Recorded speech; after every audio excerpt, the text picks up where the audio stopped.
ओम नमो भगवते वासुदेवाय। स्वागत है आप सभी का हमारे चैनल पर। आज है दिनांक 13 मई 2026 और आज दिन है बुधवार। और आज आप सुनेंगे ज्येष्ठ मास के महात्म का 12वां अध्याय। कथा आरंभ करने से पहले आपसे एक ही आग्रह है, अगर अभी तक आपने हमारे चैनल को सब्सक्राइब नहीं किया है, पहली बार चैनल पर आए हैं, तो चैनल को सब्सक्राइब करके बेल आइकन पर क्लिक कर लीजिए। और आज की कथा पसंद आती है तो वीडियो को लाइक करके औरों से भी शेयर करिए। तो चलिए आज की कथा की शुरुआत करते हैं हम गणेश जी की कथा के साथ। आज की गणेश जी की कथा में हम ये जानेंगे कि किस कारण से गणेश जी ने चंद्रदेव को श्राप दिया था, जिसके कारण चंद्रदेव का पूरा रंग रूप काला पड़ गया था। तो आइए शुरू करते हैं आज की कथा।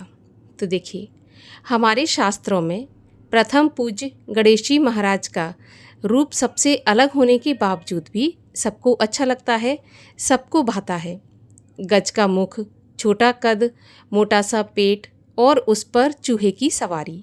विघ्नहर्ता, मंगलकर्ता कहे जाने वाले भगवान गणेश जी हमेशा ही अपने भक्तों का हित करते हैं। अब ऐसे गणेश जी को क्रोध क्यों आया कि उन्होंने चंद्रमा को श्राप दे डाला? तो इसके पीछे की कथा ऐसी है कि बात उस समय की है जब भगवान गणेश कुबेर का अभिमान नष्ट करके उसके घर से कैलाश की तरफ लौट रहे थे और उन्हें लौटते लौटते रात हो चुकी थी। चंद्रमा की रोशनी से कैलाश चांदी की तरह चमक रहा था। तभी मूषक के सामने से एक सर्प गुजरा और उस सर्प के भय से मूषक उछल पड़ा और उस पर विराजमान गणेश जी भी अपना संतुलन खो बैठे और गिर पड़े। रात्रि का समय था, चारों तरफ सुनसान था। गणेश जी जल्दी से उठकर खड़े हुए और इधर उधर देखने लगे कि कहीं किसी ने उन्हें गिरते हुए तो नहीं देखा। लेकिन जब उन्होंने चारों तरफ देखा तो उन्हें कोई भी दिखाई नहीं दिया। ये देखकर गणेश जी संतुष्ट हो गए कि उन्हें किसी ने गिरते हुए नहीं देखा। तभी उन्हें किसी व्यक्ति के जोर जोर से हंसने की आवाज़ सुनाई दी, लेकिन इधर उधर तो दूर दूर तक कोई नहीं था। तब उन्होंने ऊपर की तरफ देखा तो आसमान में चंद्रमा को उनके ऊपर हंसता हुआ पाया। ये देखकर गणेश जी शर्मा गए और उन्हें शर्म आने लगी। तभी उन्हें याद आया कि चंद्रमा उनकी सहायता करने के बजाय उनका मजाक उड़ा रहा है। तो वे अत्यंत क्रोधित हो गए और बोले, हे अभिमानी चंद्रमा, तुम मेरी लाचारी पर हंस रहे हो। ये तुम्हें कदापि शोभा नहीं देता। किसी की परेशानी का उपहास करना देवताओं का नहीं अपितु दैत्यों का कार्य है। और तुमने देवता होकर मेरी परेशानी का मजाक उड़ाया, मुझ पर हंसा। मैं तुम्हें श्राप देता हूँ कि जिस चांदनी का तुम्हें घमंड है, आज के बाद वो चांदनी तुमसे हमेशा के लिए दूर हो जाएगी। उस चांदनी को तुम खो दोगे। अब तो गणेश जी के मुख से श्राप निकलते ही वह हकीकत में बदल गया और संपूर्ण आकाश में अंधकार छा गया। ये देखकर चंद्रमा गणेश जी के शरणागत होकर बोला, हे दुखहर्ता, मुझसे बहुत बड़ी भूल हो गई जो मैंने अभिमानवश आपका परिहास किया और आपकी सहायता नहीं की। अगर मेरी चांदनी ही चली जाएगी तो मेरा वजूद ही खत्म हो जाएगा। मुझे अपने किए का एहसास है, कृपा करके मुझे माफ़ करें और हे गणेश जी महाराज, अपना श्राप वापस ले लें। चंद्रमा की क्षमा याचना सुनकर और उसे शरणागत होते देख गणेश जी महाराज का क्रोध शांत हो गया और उन्होंने कहा कि अपना श्राप तो मैं वापस नहीं ले सकता, लेकिन तुम्हें ये वरदान देता हूँ कि यह तो होगा कि तुम अपनी रोशनी खो दोगे, लेकिन केवल माह में एक दिन के लिए। इसके अलावा तुम्हारा तेज कम ज़्यादा होता रहेगा। इसके अलावा कुछ खास त्योहारों पर तुम्हारी पूजा भी की जाएगी। इस प्रकार से गणेश जी ने चंद्रमा को वरदान भी दिया। तभी से अमावस्या के दिन चंद्रमा पूरी तरह से अदृश्य रहता है और बाकी दिनों में घटता बढ़ता रहता है। और अब सुनेंगे ज्येष्ठ मास के महात्म के 12वें अध्याय की कथा, जिसके अंतर्गत अश्वमेध यज्ञ का वर्णन किया गया है। स्कंद जी कहने लगे, हे ऋषियों, अब राजा भागीरथ जैसे गंगा जी को इस लोक में लाए, वह सब कथा मैं तुमसे कहता हूँ। आप चित्त लगा के निश्चल होकर सुनिए। प्रथम सूर्यकुल में राजा सगर परम धार्मिक, देवताओं तथा दैत्यों का निर्वहन करने वाला विख्यात हुआ। वह नीति को जानने वाला और अति कुशल था। अयोध्या में अपनी राजधानी बनाकर पुर के समान 7 द्वीपों की रक्षा करता हुआ समस्त पृथ्वी का शासन करता था। अपने पुत्रों के समान ही प्रजा का पालन किया करता था और शेष नाग के 1000 फनों के समान उसके 60,000 पुत्र थे। राजा सगर के 60,000 पुत्र समुद्र के समान विख्यात और बड़े ही पराक्रमी थे। बल में वायु के समान, बुद्धि में बृहस्पति के समान, धनुषधारियों में भीष्म के समान और तेज में सूर्य के समान थे। वे राजा सगर के 60,000 पुत्र समस्त विद्याओं में कुशल तथा धर्मपरायण थे। ऐसे 60,000 पुत्रों सहित राजा सगर ने अश्वमेध नाम वाला एक बड़ा ही प्रसिद्ध यज्ञ प्रारंभ किया। राजा सगर ने ऋषि वशिष्ठ की आज्ञा के अनुसार और उनकी सहायता से विधिवत संकल्प करके यज्ञ का घोड़ा छोड़ दिया। अनेक सेनाओं से सुशोभित सेनाचरों तथा वीर पुत्रों सहित यज्ञ का घोड़ा, जिसकी रक्षा के लिए राजा सगर के 60,000 पुत्र थे, वे भी साथ में चल पड़े। अपनी इच्छा पूर्वक एक देश से दूसरे देश को जाता हुआ थकावट से युक्त ये श्रेष्ठ घोड़ा जिन जिन विख्यात राजाओं से पकड़ा गया, उन सब राजाओं को अपने बल से जीतकर और अपने शरणागत होने पर छोड़ दिया गया। इस प्रकार इस भूमंडल के समस्त राजाओं से कर लेके छोड़ दिया गया और उन राजाओं से कर में गधे, ऊंट, घोड़े, हाथी और सब सामान एकत्रित करके अयोध्या लाया गया। इसके पश्चात यज्ञ की समाप्ति पर विधि पूर्वक ब्राह्मणों को दक्षिणा दी और 10 दिशाओं से लाया गया सारा द्रव्य वस्तु तथा अपने राष्ट्र का भी बहुत सा धन कामना रहित होकर ब्राह्मणों को दान में दे दिया। इस तरह इस राजा ने 99 यज्ञ कर लिए। इतने यज्ञ होने पर और जब 100वें यज्ञ में एक यज्ञ बाकी रह गया तो स्वर्ग के राजा इंद्र चकित हो गए और घबराकर सोचने लगे कि अब मैं क्या करूं और कहाँ जाऊं, मेरी रक्षा कौन करेगा। राजा सगर के 100 यज्ञ पूर्ण होने पर वह अवश्य ही मेरा इंद्रासन छीन लेगा, क्योंकि ऐसा माना जाता है कि जो भी निर्विघ्न होकर 100 यज्ञ कर लेता था उसे इंद्र का आसन या इंद्रलोक का अधिपति बना दिया जाता था। ऐसा विचार करके युद्ध के लिए तत्पर हो गया और समस्त देव सेना को लेकर पृथ्वी पर इंद्र आकर पहुंच गया। सगर पुत्रों ने भी सहसा इंद्र को आए हुए देखकर यह निश्चय करके कि देवताओं का राजा इंद्र यज्ञ का घोड़ा हरकर ले जाने के लिए आया है। 60,000 राजा सगर के पुत्र इंद्र के पास आए और नमस्कार करके बड़े आदर और शांति के साथ ये वचन बोले कि हे स्वामी, हे शचीपति, यहाँ आपका आना कैसे हुआ। तब सगर पुत्रों के ऐसे वचन सुनकर इंद्र, जिनका होंठ क्रोध के मारे कांप रहा था, ये बोले कि तुम मेरा ये सब राज्य और इंद्रपद सब कुछ हरण करने के लिए तैयार हो रहे हो और अब बच्चों के समान श्रेष्ठ और मधुर वचन बोल रहे हो, जैसे तुमको कुछ पता ही नहीं। ऐसा कहने पर सहसा देवता लोग शत्रु सेना पर प्रहार करने लगे। सगर पुत्रों ने भी युद्ध आरंभ कर दिया और भयप्रद तुमुल युद्ध आरंभ हो गया। वीर लोग बाणों से बाण, शस्त्रों से शस्त्र का प्रहार और निवारण करने लगे।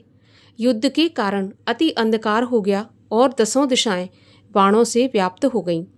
अपने और पराई का कोई ज्ञान नहीं रहा। इस प्रकार वे परस्पर युद्ध करने लगे।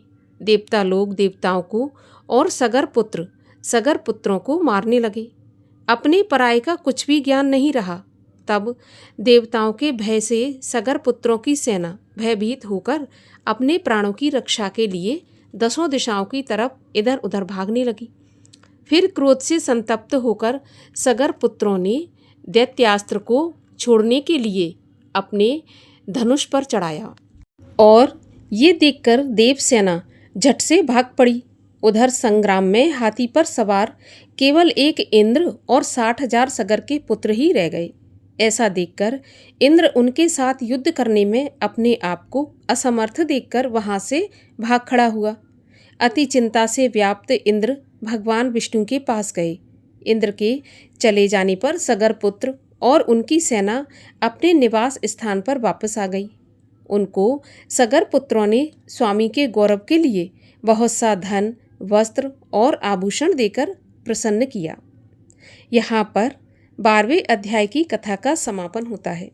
इसके आगे की कथा आप सुनेंगे कल के वीडियो में।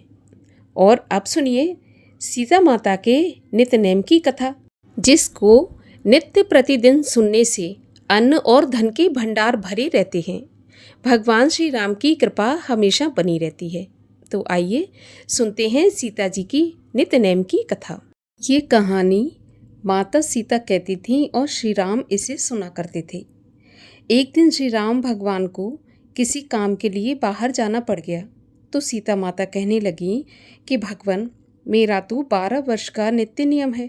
अब आप बाहर जाएंगे तो मैं अपनी कहानी किसे सुनाऊंगी। तब श्री राम बोले कि तुम कुएं की पाल पर जाकर बैठ जाना और वहाँ जो औरतें पानी भरने आएंगी उन्हें अपनी कहानी सुना देना। अब तो माता सीता कुएं की पाल पर जाकर बैठ जाती हैं। तभी वहाँ पर एक स्त्री आई। उसने रेशम जरी की साड़ी पहन रखी थी और सोने का घड़ा ले रखा था। सीता माता उसे देखकर कहती हैं, बहन, मेरा 12 वर्ष का नित्यनेम सुन लो। लेकिन वह स्त्री बोली, मैं तुम्हारा नित्यनेम सुनूंगी तो मुझे घर जाने में देर हो जाएगी और मेरी सास मुझसे लड़ेगी। ऐसा कहकर उसने कहानी नहीं सुनी और घर चली गई। घर जाते ही उसकी रेशम जरी की साड़ी फट गई और सोने का घड़ा मिट्टी के घड़े में बदल गया। जब सास ने देखा तो पूछा कि ये किसका दोष अपने सिर पर लेकर आई है। तो बहू कहने लगी कि माँ जी, कुएं पर एक औरत बैठी थी। उसने कहानी सुनने के लिए कहा, लेकिन मैंने कहानी नहीं सुनी, उसी का ये फल मिला है। बहू की बात सुनकर अगले दिन सास वही साड़ी और घड़ा लेकर कुएं की पाल पर गई। सास को वहाँ पर सीता माता बैठी मिली तो माता सीता ने कहा कि बहन, मेरी कहानी सुन लीजिए। तो सास बोली, एक बार तो छोड़ो, मैं तो 4 बार कहानी सुन लूँगी। जब माता सीता ने ऐसा सुना तो अपनी कहानी कहना शुरू कर दी।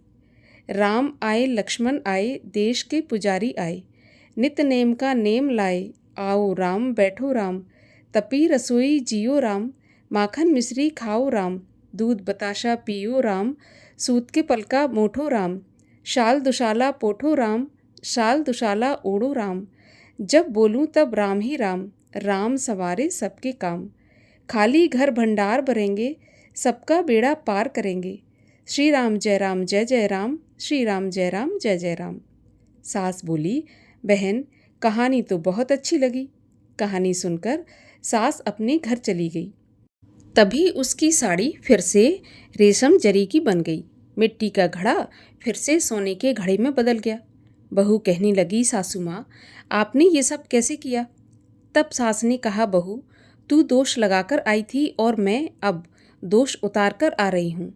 तो बहू ने फिर पूछा कि वह कुएं वाली स्त्री कौन है। तब सास बोली, वे सीता माता थीं। वे पुराने से नया कर देती हैं, खाली घर में भंडार भर देती हैं, लक्ष्मी जी का वास घर में करा देती हैं, इंसान की जो भी इच्छा हो उसे पूरा कर देती हैं।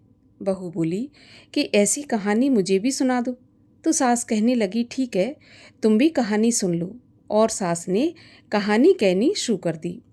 राम आए, लक्ष्मण आए, देश के पुजारी आए, नित्य नेम का नेम लाए, आओ राम बैठो राम, तपी रसोई जियो राम, माखन मिश्री खाओ राम, दूध बताशा पियो राम, सूत के पलका मोठो राम, शाल दुशाला पोठो राम, शाल दुशाला ओढ़ो राम, जब बोलूं जब राम ही राम, राम सवारे सबके काम, खाली घर भंडार भरेंगे, सबका बेड़ा पार करेंगे, श्री राम जय जय राम। कहानी सुनकर बहू बोली, माँ जी, कहानी तो बहुत अच्छी है। तब सास ने कहा, तो ठीक है, इस कहानी को हम रोज कहा करेंगे। अब तो सास बहू रोज़ सवेरे उठती, नहाती धोती और पूजा करने के बाद नितनेम की सीता माता की कहानी कहती। एक दिन उनके वहाँ एक पड़ोस की औरत आई और बोली, बहन जरा सी आँच देना। तो वह बोली कि आँच तो अभी हमने जलाई नहीं। तो पड़ोसन कहने लगी, तो फिर तुम सुबह 4 बजे से उठकर क्या कर रही हो? फिर उन्होंने कहा कि सुबह उठकर हम पूजा करते हैं, फिर सीता माता की नितनेम की कहानी कहते हैं। तब पड़ोसन बोली कि सीता माता की नितनेम की कहानी कौन सी है और इसके कहने से तुम्हें क्या फल मिला? तो वे बोली, इनकी कहानी कहने से घर में भंडार भर जाते हैं, सारे काम सिद्ध होते हैं, मन की इच्छा भी पूरी होती है। पड़ोसन बोली कि बहन ऐसी कहानी मुझे भी सुना दो। फिर वह बोली कि ठीक है, तुम भी ये कहानी सुन लो। और ऐसा कहकर उसने कहानी कहनी शुरू कर दी। राम आए लक्ष्मण आए, देश के पुजारी आए, नितनेम का नेम लाए, आओ राम बैठो राम। इस प्रकार से सारी कहानी पड़ोसन को सुना दी। सारी कहानी सुनने के बाद पड़ोसन कहने लगी, बहन कहानी तो मुझे बहुत अच्छी लगी। अब तो वह पड़ोसन भी नितनेम सीता माता की कहानी कहने लगी। कहानी कहने से सीता माता ने पड़ोसन के भी भंडार भर दिए। अब तो पूरे मोहल्ले में नितनेम की कथा चल पड़ी। हर किसी की मनोकामना पूरी होने लगी। हे माता सीता, जैसे आपने उनके भंडार भरे, वैसे ही आप हमारे भी भंडार भरना। जो ये कहानी सुने, कहे और हुंकारा भरे, उनके भी घर के भंडार सदा भरे रखना। बोलिए सीता माता की जय। और आज बुधवार के दिन सुनिए श्री गणेश चालीसा। जय गणपति सदगुण सदन, करिवर बदन कृपाल, विघ्न हरण मंगल करण, जय जय गिरजालाल। जय जय जय गणपति गणराजू, मंगल भरन करन शुभ काजू। जय गज बदन सदन सुखदाता, विश्व विनायक बुद्धि विधाता। वक्रतुंड शुचि शुंड सुहावन, तिलक त्रिपुंड भाल मन भावन। राजत मणि मुक्तन उर्माला, स्वर्ण मुकुट सिर नयन विशाला। पुस्तक पाणि कुठार त्रिशूलम, मोदक भोग सुगंधित फूलम। सुंदर पीतांबर तन साजित, चरण पादुका मुनि मन राजित। धन शिव सुवन षडानन भ्राता, गौरी ललन विश्व विख्याता। रिद्धि सिद्धि तब चंवर डुलावे, मूषक वाहन सोहत द्वारे। कहो जन्म शुभ कथा तुम्हारी, अति शुचि पावन मंगलकारी। एक समय गिरिराज कुमारी, पुत्र हेतु तप कीना भारी। भयो यज्ञ जब पूर्ण अनुपा, तब पहुँचो तुम धर द्विज रूपा। अतिथि जान के गौरी सुखारी, बहुविध सेवा करी तुम्हारी। अति प्रसन्न हो तुम वर दीना, मातु पुत्र हित जो तप कीना। मिलहि पुत्र तोहे बुद्धि विशाला, बिना गर्भ धारण यही काला। गणनायक गुण ज्ञान निधाना, पूजित प्रथम रूप भगवाना। अस के ही अंतर ध्यान रूप है, पलना पर बालक स्वरूप है। बन शिशु रुदन जब ही तुम ठाना, लख मुख सुख नहीं गौरी समाना। सकल मगन सुख मंगल गावहीं, नभ ते सुमन सुरन वर्षावहीं। शंभु उमा बहु दान लुटावहीं, सुर मुनि जन सुत देखन आवहीं। लख अति आनंद मंगल साजा, देखन भी आए शनि राजा। निज अवगुण गनि शनि मन माही, बालक देखन चाहत नाही। गिरजा कछु मन भेद बढ़ायो, उत्सव मोर न शनि तुम भायो।